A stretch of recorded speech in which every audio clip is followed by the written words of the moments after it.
Indo Vietnam cultural exchange program. आज हम मौजूद हैं त्रिवेणी कला संगम में, और ये जो ऑडिटोरियम अभी आप देख रहे हैं अपने स्क्रीन्स पे, यहाँ पे अभी एक बुक लॉन्च हुआ है जो अभी आप मेरे पीछे देख पा रहे हैं, द गार्डियन ऑफ हेरिटेज।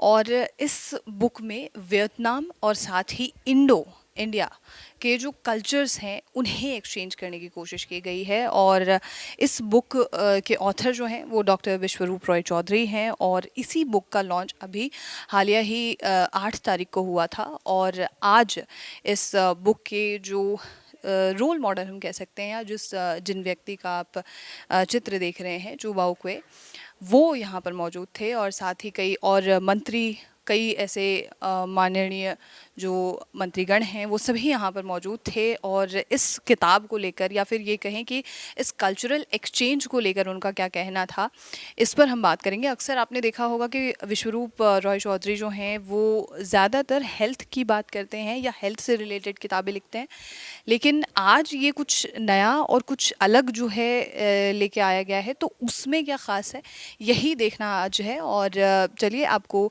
सबसे पहले जो डॉक्टर विश्वरूप रॉय चौधरी हैं उनका क्या मत है इस पूरे प्रोग्राम के ऊपर और इस किताब के ऊपर, ये बताते हैं। हमें अपने इतिहास को, अपने कल्चर में जाना ही पड़ेगा, उसको याद करना ही पड़ेगा। सर, समाज हेल्दी तभी होगा जब मन शांत होगा, मन तभी शांत होगा, मन तभी स्वस्थ होगा जब आप अपने रूट से जुड़े होंगे। तो क्या सीख लेनी चाहिए इस किताब से या इस प्रोग्राम से? पेड़ कितना भी बड़ा क्यों ना हो जाए, अगर रूट अगर उनको नहीं अगर होल्ड करेगा तो पेड़ गिर जाता है, राइट। तो यानी कि अगर हम मेंटल हेल्थ की बात करें तो लॉन्ग रन में हमें अपने इतिहास को, अपने कल्चर में जाना ही पड़ेगा, उसको याद करना ही पड़ेगा। तो अभी भी मैं हेल्थ की ही बात कर रहा हूँ, फर्क सिर्फ इतना है कि वो फिजिकल हेल्थ जैसे कैंसर, हार्ट डिजीज, उस पर बात कर रहा था, अभी मेंटल हेल्थ।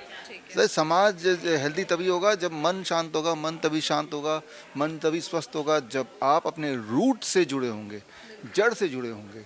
तो उसी मकसद को आगे आगे करते हुए ये किताब आज हमने रिलीज़ की। आपकी कौन से नंबर की किताब है?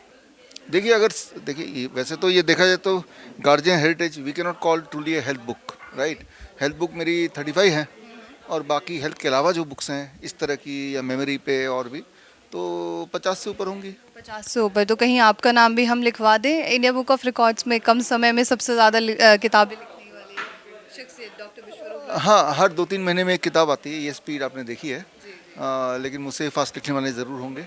मैं तो जिस चीज़ की ज़रूरत है, ज़रूरत के हिसाब से फिर वो उसका एक बुक बन जाता है। तो ये सारी किताबें आपके द्वारा ही लिखी जाती हैं या there is some ghost writer और समथिंग एल्स? नहीं नहीं, ऐसा कुछ नहीं है। हाँ, हमारी टीम है, एडिटोरियल टीम है जो इसको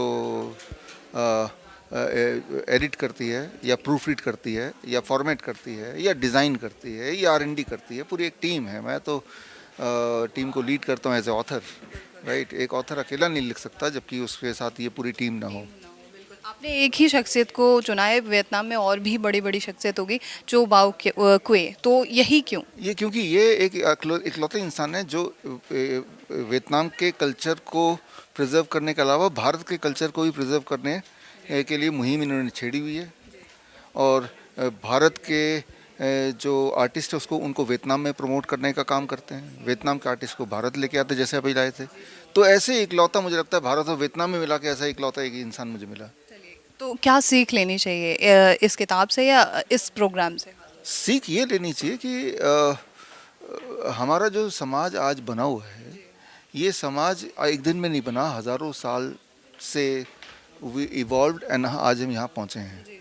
तो ये किताब के माध्यम से जो मैं एक मैसेज देना चाह रहा हूँ कि आपको अपने पुराने जो एंशिएंट कल्चर है उन्हें याद करना, उन्हें ढूंढना है। वो इसलिए क्योंकि बिना रूट के पेड़ कितना भी बड़ा क्यों ना हो जाए, अगर रूट अगर उनको नहीं अगर होल्ड करेगा तो पेड़ गिर जाता है। तो हमारे जो रूट्स हैं एंशिएंट, अगर वो हम उसको होल्ड नहीं करेंगे या वो हमें होल्ड नहीं करेंगे तो हमारा जो फ्यूचर है वो भटकेगा, भटक भी रहा है। तो यही मैसेज है, go back to the roots. देखिए, Indo Vietnam culture exchange program जिस तरह से दो पड़ोसी हैं, दोनों में अगर भाईचारा हो तो एक दूसरे के सपोर्ट में रहते हैं, है ना। कभी किसी में कोई विपदा आ गई तो दूसरा उसको हेल्प करने के लिए, ये आपको पता ही है।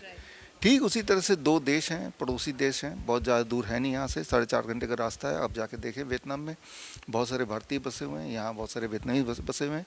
तो दोनों देशों की फ्रेंडशिप और स्ट्रांग होगी। कल्चर, यहाँ की कल्चर, जो यहाँ के जो आर्टिस्ट हैं उनको वहाँ मौका मिलेगा, मिल भी रहा है। आप वियतनाम जाएंगे तो देखेंगे वहाँ पे हर गली में योगा का बड़ा बड़ा, जितना यहाँ नहीं है वहाँ योगा के बड़े बड़े स्टूडियो हर गली में, हर सड़क पे, ठीक है ना। तो योगा वहाँ ज़्यादा प्रचलित है और वो सारे चलाने वाले भारतीय हैं। तो यहाँ से वहाँ जाके योगा में वो उनकी जो कमाई है यहाँ के किसी भी योगा गुरु से कई गुना ज़्यादा है। तो वो कैसे हुआ? क्योंकि वियतनामीज ने भारत के योगा, भारत के कल्चर को एक्सेप्ट किया।